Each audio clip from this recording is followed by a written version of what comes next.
Hello বন্ধুরা, কেমন আছেন সবাই? র্যান্ডম মুভি এক্সপ্রেস চ্যানেলে আপনাদের সবাইকে স্বাগতম। আজ আমরা 2022 সালে মুক্তি পাওয়া টম ক্রুজের অন্যতম অ্যাকশন মুভি টপ গান ম্যাভরিক এক্সপ্লেন করতে যাচ্ছি। টম ক্রুজের মুভি মানে অ্যাকশন সিনে ভরপুর, এটা আমাদের সিনেমা প্রেমীদের কম বেশি সবারই জানা। এই মুভিটাও তার ব্যতিক্রম নয়। মুভিটির পুরো ঘটনা জানতে ভিডিওটি শেষ পর্যন্ত দেখুন। তো চলুন দেরি না করে ভিডিওটি শুরু করা যাক। মুভিটির শুরুতে আমাদের দেখানো হয় মুভিটির প্রধান চরিত্র ম্যাভরিককে।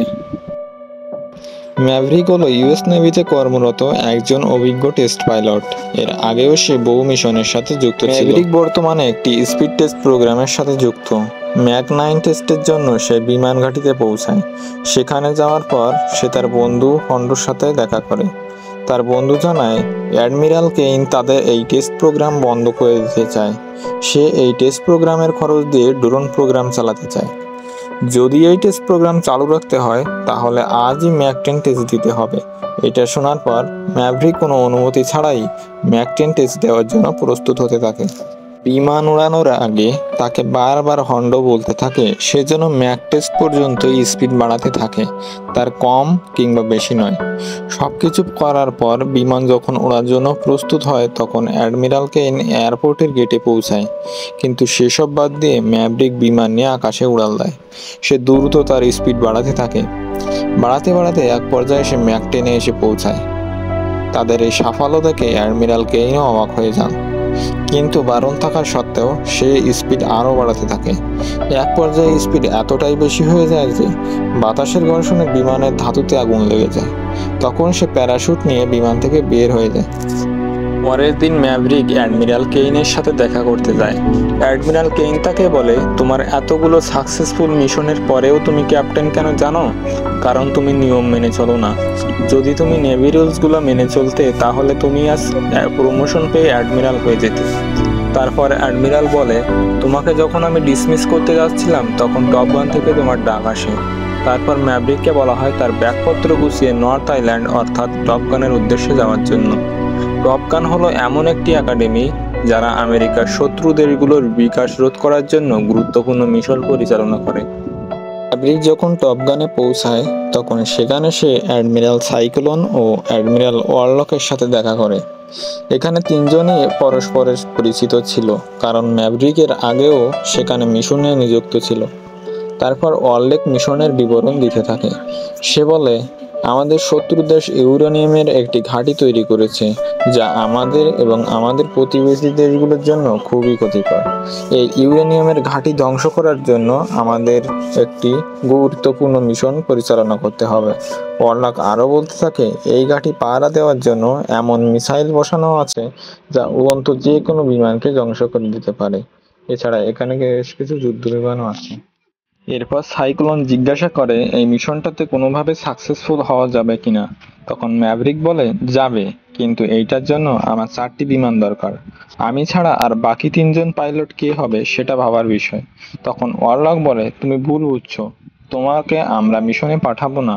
এই মিশনটার জন্য টপ গানের 12জন টপ গ্র্যাজুয়েটদের বলা হয়েছে। তোমাকে এখানে আনা হয়েছে তাদেরকে ট্রেন করার জন্য। এটা শুনে ম্যাভরিক অবাক হয়ে যায়, কারণ এর আগে সে কখনো ট্রেন করেনি। পরবর্তী সিনে ম্যাভরিক একটি বারে যায়।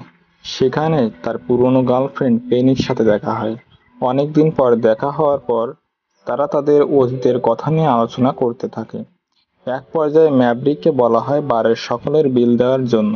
তারপর দেখা যায় বারে আস্তে আস্তে লোক বাড়তে থাকে, আর সেই সমস্ত পাইলটরাও আসতে থাকে যাদের মিশনের জন্য ডাকা হয়েছিল। পাইলটরা নিজেদের ভিতর কথা বলতে থাকে এবং নিজেদের ভিতর পরিচিত হতে থাকে, কিন্তু তারা তখনও জানতো না তাদের ট্রেইনার ওখানেই উপস্থিত আছে। এক পর্যায়ে ম্যাভরিককে বলে বিল দেওয়ার জন্য, কারণ বারে আস্তে আস্তে লোক বেড়ে যাচ্ছিল। অত লোকের বিল দেওয়ার মতো টাকা তার কাছে ছিল না। পেনি জানায় ম্যাভরিকের কার্ডটি কাজ করছে না, এজন্য ম্যাভরিক ক্যাশে পেমেন্ট দিতে চায়। কিন্তু ম্যাভরিকের কাছে অত টাকা ছিল না।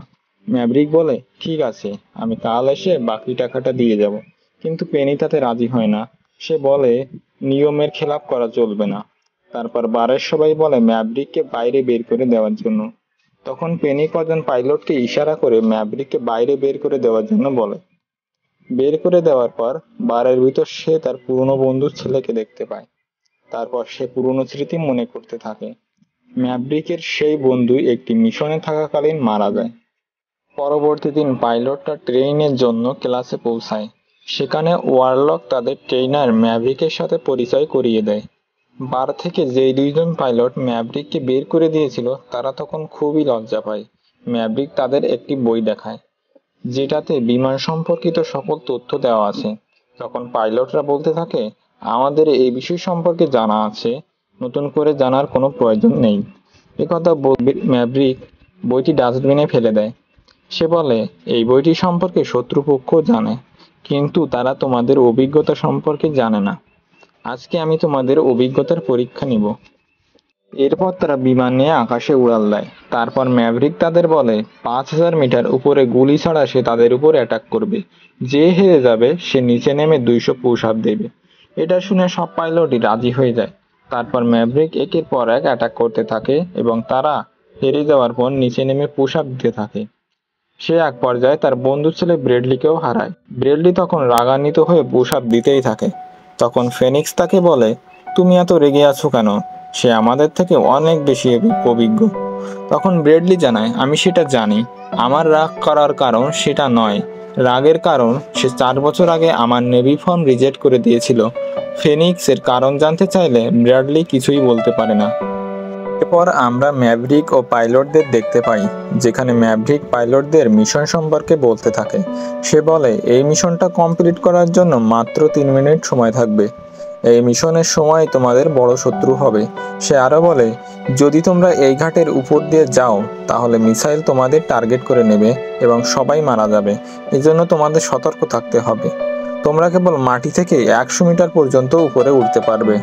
এরপর ম্যাভরিক তাদের দিয়ে বারবার মিশনের প্র্যাকটিস করাতে থাকে, কিন্তু তারা কোনোভাবেই মিশন কমপ্লিট করতে পারছিল না। ম্যাভরিক বুঝেছিল এখানে তাদের ভিতর টিম ওয়ার্ক নেই, যার জন্য তারা কাজটি ঠিকভাবে করতে পারছে না। এছাড়া তারা একে অপরের সাথে সবসময় কটু কথা বলতে থাকত। বিশেষ করে হ্যাংম্যান ও ব্র্যাডলি একে অপরের বিরুদ্ধে ছিল। পরবর্তী সিনে আমরা দেখতে পাই তারা আবার বিমান নিয়ে আকাশে উড়াল দেয়। তারপর ম্যাভরিক বাকি পাইলটদের বলতে থাকে, যদি তোমাদের ভিতর টিম ওয়ার্ক না থাকে তাহলে তোমরা কখনোই এই মিশন কমপ্লিট করতে পারবে না। এই মিশনের টার্গেট দুটি পাহাড়ের মাঝখানে মাত্র 3 মিটার চওড়া, যেটাতে 2টি প্লেন লেজার গাইড অ্যাটাক করবে, যাতে করে বাকি 2টি প্লেন অ্যাটাক করার সুযোগ পায়। আর এটা হবে আমাদের প্রথম চমৎকার। আর বাকি 2টি প্লেন যখন টার্গেট ডিস্ট্রয় করবে তখন এটা হবে আমাদের দ্বিতীয় চমৎকার। যদি ভুল করে কোনো প্লেন টার্গেট মিস করে তাহলে আমাদের মিশন ফেল হয়ে যাবে। টার্গেট ডিস্ট্রয় করার পর যখন তোমরা শত্রুদের এলাকা থেকে বের হয়ে আসবে তখন পাহাড়ের গা ঘেঁষে সোজা উপরের দিকে যেতে হবে। তখন তোমাদের প্লেনের স্পিড এতটাই বেশি থাকবে যে তোমাদের ওজন 1000 কিলোগ্রামের বেশি হয়ে যাবে। তখন তোমাদের মাথাও ঘুরতে পারে, এমনকি অজ্ঞান হওয়ার ভাবও হতে পারে। এই সময় নিজেকে কন্ট্রোল করতে হবে। যদি তোমরা এই পাহাড় থেকে বেঁচে যাও তারপর তোমাদেরকে শত্রুর মিসাইলের সামনাসামনি হতে হবে, যেখানে আমাদের বেঁচে থাকার চান্স খুবই কম। তখন ফোনিক্স ম্যাভরিককে বলে, এইটা থেকে বাঁচার উপায় কি? তখন ম্যাভরিক বলে, এইটা প্লেনে বসা পাইলটের উপর নির্ভর করবে। এরপর ম্যাভরিক যেভাবে বলে বাকি পাইলটরা সেইভাবে করতে থাকে, কিন্তু তারপরও তাদের টার্গেট মিস হতে থাকে। তারপর ঘাঁটি থেকে বের হওয়ার সময় একজন পাইলট বেহুশ হয়ে যায়। তখন তার প্লেনটি ক্র্যাশ হতে যায়। তখনই তার জ্ঞান ফিরে আসে আর সে মরার হাত থেকে বেঁচে যায়। এদিকে ফেনিক্সের বিমানেও আগুন লেগে যায়। সে অনেক চেষ্টা করেও আগুন নেভাতে পারে না। তখন সে প্যারাশুট নিয়ে প্লেন থেকে বের হয়ে যায়। তারপর তার প্লেনটি পাহাড়ে গিয়ে ক্র্যাশ করে, ফলে প্লেনটি পুরোপুরি ধ্বংস হয়ে যায়। পরের দিন সাইক্লোন ম্যাভরিককে অফিসে ডেকে নেয়। তারপর বলে, আমরা তোমাকে এই মিশন থেকে ডিসমিস করছি, তুমি এখান থেকে বাইরে যেতে পারো। এটা শুনে ম্যাভরিক খুব রাগ করে এবং বাইরে চলে যায়। এরপর সাইক্লোন বাকি পাইলটদের বলে, ম্যাভরিক এখন থেকে তোমাদের ট্রেইনার নয়। সে বলে, তোমরা ওই ঘাঁটির উপর দিয়ে উড়বে এবং তোমাদের সময় হবে 4 মিনিট। এটা শুনে পাইলটরা অবাক হয়ে যায়, কারণ এত সময় নিয়ে যদি তারা সেখানে থাকে তাহলে তাদের মরার থেকে কেউ বাঁচাতে পারবে না। কিন্তু সাইক্লোন কারো কথা শুনতে চায় না। এমন সময় তাদের প্র্যাকটিস এরিয়াতে একটা প্লেন দেখা যায়। সেটা আর কেউ ছিল না, ছিল ম্যাভরিক। ম্যাভরিক বলে, আমি এই পুরো মিশনটি মাত্র 2 মিনিট 15 সেকেন্ডে করে দেখাবো। সে সবকিছু ঠিকভাবেই করে ফেলে। যেটা দেখে সবাই অবাক হয়ে যায়। এরপর বাকি পাইলটরাও ম্যাভরিকের কথা মতো কাজ করতে থাকে। তারা টার্গেট ধ্বংস করে ঘাঁটি থেকে বের হয়ে আসতে সক্ষম হয়, যেটা দেখে সবাই খুশি হয়। আর সাইক্লোনও বুঝতে পারে এই মিশনটা আসলে কমপ্লিট করা সম্ভব। এরপর সাইক্লোন ম্যাভরিককে অফিসে ডেকে বলে, তুমি আবারও প্রমাণ করেছো যে তোমার থেকে অভিজ্ঞ পাইলট আজও এখানে নেই। তারপর সে বলে, তোমাকে আমরা এই মিশনে পাঠাবো এবং তুমি হবে টিম লিডার। এটা শুনে ম্যাভরিক খুবই খুশি হয়। এরপর ম্যাভরিক মিশনে যাওয়ার জন্য টিম চয়েস করতে থাকে। সে পেব্যাক, ফ্যানবয়ের সাথে ফেনিক্স ও ববকেও টিমে নেয়। তারপর সাইক্লোন ম্যাভরিককে বলে, তুমি তোমার উইং কমান্ডো হিসেবে কাকে নেবে? সেটা শুনে হ্যাংম্যান ভাবে তাকে ম্যাভরিক উইং কমান্ড হিসেবে নেবে, কিন্তু ম্যাভরিক উইং কমান্ড হিসেবে ব্র্যাডলিকে বেছে নেয়। এরপর মিশনে যাওয়ার আগে ব্র্যাডলি ম্যাভরিককে কিছু বলতে চায়, কিন্তু বলতে পারে না। ম্যাভরিক বলে, চিন্তা করো না, তুমি এটা করতে পারবে। এটা শুনে ব্র্যাডলি প্লেনে গিয়ে বসে। এরপর তারা প্লেন নিয়ে শত্রুদের এরিয়াতে পৌঁছায়। ওখানে যাওয়ার পর তারা বুঝতে পারে তারা এটা যতটা বিপজ্জনক মিশন মনে করেছিল এটা তার থেকেও বেশি বিপজ্জনক। কারণ তারা যখন বিমান নিয়ে যাচ্ছিল তখন শত্রুদের 2টি উন্নত মানের বিমান আকাশে উড়ে বেড়াচ্ছিল। তাছাড়া সেখানে মিসাইলও ছিল, যেটা দেখে ব্র্যাডলি কিছুটা ভয় পেয়ে যায়। এজন্য সে ম্যাভরিক ও ফিনিক্সের থেকে অনেকটা পিছিয়ে যায়। এরপর ম্যাভরিক বলে, ব্র্যাডলি, তোমাকে এখন দেখাতে হবে তুমি কে আর তুমি কি করতে পারো। এটা শুনে ব্র্যাডলির সাহস ফিরে পায়। তারপর সে অনেক স্পিডে পাহাড়ের মাঝ দিয়ে প্লেন চালাতে থাকে। তারপর ম্যাভরিক প্রথম ঘাঁটি পার করে টার্গেটে নিশানা লাগায় এবং ধ্বংস করে দেয়, যেটা দেখে সাইক্লোন ও ওয়ারলক খুশি হয়ে যায়। এরপর ব্র্যাডলিও টার্গেটে নিশানা লাগায় এবং ডিস্ট্রয় করে দেয়। তারপর তারা দ্বিতীয় ঘাঁটি পার করতে যায়। তখন তাদেরকে শত্রুদের মিসাইল দেখে নেয়। তারপর একের পর এক মিসাইল হামলা চলতে থাকে। ম্যাভরিক বলে, আমাদের একসাথে থেকে এই মিসাইল নষ্ট করতে হবে। তারপর তারা সবাই একত্রিত হয়ে মিসাইল নষ্ট করতে থাকে। কিন্তু একটা মিসাইল ব্র্যাডলির প্লেনের পিছনে চলে আসে। তখন তা আটকানোর জন্য ম্যাভরিক তার প্লেন নিয়ে মিসাইলের সামনে চলে আসে। তারপর মিসাইলটি ম্যাভরিকের প্লেনে লেগে যায় এবং ব্লাস্ট হয়ে যায়। তখন তারা ভাবে ম্যাভরিক হয়তো মারা গেছে। এজন্য সাইক্লোন বাকি সবাইকে নেভি বেজে ফিরে আসতে বলে। কিন্তু ব্র্যাডলি মনে করে ম্যাভরিক এখনো জীবিত আছে। তখন সে তাকে ফিরিয়ে আনার জন্য পুনরায় শত্রুদের এলাকায় প্রবেশ করে আর বলে, ম্যাভরিককে ফিরিয়ে না আনতে পারলে আমিও ফিরে আসবো না। এটা শুনে সাইক্লোনও চিন্তার ভিতর পড়ে যায়। সে চায় না ম্যাভরিককে বাঁচাতে গিয়ে আরও কি বিপদে পড়ুক। এরপর দেখা যায় ম্যাভরিক শত্রুদের এলাকায় বরফের ওপর পড়ে থাকে। সেখানে শত্রুদের একটি হেলিকপ্টার তাকে দেখে নেয়। সেটা দেখে ম্যাভরিক একটি গাছের পেছনে গিয়ে লুকায়, কিন্তু হেলিকপ্টারটি তাও তার পেছন ছাড়ে না। হেলিকপ্টারটি অনবরত গুলি ছাড়তে থাকে। তখন ব্র্যাডলি ওখানে চলে আসে। তারপর শত্রুদের হেলিকপ্টারটি ধ্বংস করে দেয়। পরবর্তীতে ব্র্যাডলির প্লেনেও আগুন লাগলে সে প্যারাশুট নিয়ে নিচে নেমে আসে। তখন ম্যাভরিক তার কাছে দৌড়ে যায় এবং জিজ্ঞাসা করে, তুমি এখানে কেন এসেছো? তোমার জীবনের ঝুঁকি নেওয়াটা ঠিক হয়নি। তখন ব্র্যাডলি বলে, আপনিও তো আমাকে বাঁচানোর জন্য নিজের জীবনের ঝুঁকি নিয়েছেন। এরপর তারা শত্রুদের ঘাঁটির কাছে পৌঁছায় এবং একটি পুরনো মডেলের F-14 প্লেন দেখতে পায়। তখন তারা ওই প্লেনটি চুরি করার সিদ্ধান্ত নেয়। তারপর ম্যাভরিক প্লেনের কাছে যায় এবং ইঞ্জিন চালু করে রানওয়েতে নিয়ে আসে। কিন্তু রানওয়ে এরকম অবস্থাতে প্লেন উড়ানো খুবই কঠিন ছিল। ম্যাভরিক বলে, আমরা হার মানব না, যেভাবে হোক আমরা এখান থেকে বের হয়ে যাব। এই বলে সে প্লেন নিয়ে উড়াল দেয়। তখন সাইক্লোন একটি পুরনো মডেলের প্লেন রাডারে দেখতে পায়। সে বুঝতে পারে এরকম কাজ কেবল ম্যাভরিকই করতে পারে। এটা ভেবে সাইক্লোন তাদের ল্যান্ডিংয়ের অনুমতি দেয়। তখনই শত্রুদের 2টি প্লেন তাদের উপর অ্যাটাক করে। ম্যাভরিক ও তাদের অ্যাটাক করতে থাকে। ম্যাভরিকের প্লেনটি অনেক পুরনো হওয়াতে তাকে অনেক ঝামেলার মধ্যে পড়তে হয়। অবশেষে সে 2টি প্লেনই ধ্বংস করে ফেলে। কিন্তু হঠাৎ সামনে থেকে একটা প্লেন এসে অ্যাটাক করে। তখন ম্যাভরিকের প্লেনের গুলিও শেষ হয়ে যায়। তখন শত্রুদের প্লেনটি তাদের নিশানা বানায়।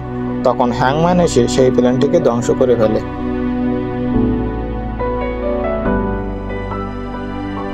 তারা তাদের বেজে ফিরে আসে। ব্র্যাডলি ম্যাভরিকের কাছে যায়। তখন ম্যাভরিক তাকে জড়িয়ে ধরে, যেটা দেখে আমরা বুঝতে পারি ব্র্যাডলি ও ম্যাভরিকের ভিতর আর কোনো ঝগড়া নেই। আর এখানেই এই মুভিটি শেষ হয়ে যায়। বন্ধুরা, মুভিটি কেমন লাগলো অবশ্যই কমেন্ট বক্সে জানাবেন। পরবর্তী আপডেট পেতে আমাদের চ্যানেলটি সাবস্ক্রাইব করে রাখুন। ততক্ষণে ভালো থাকুন, সুস্থ থাকুন।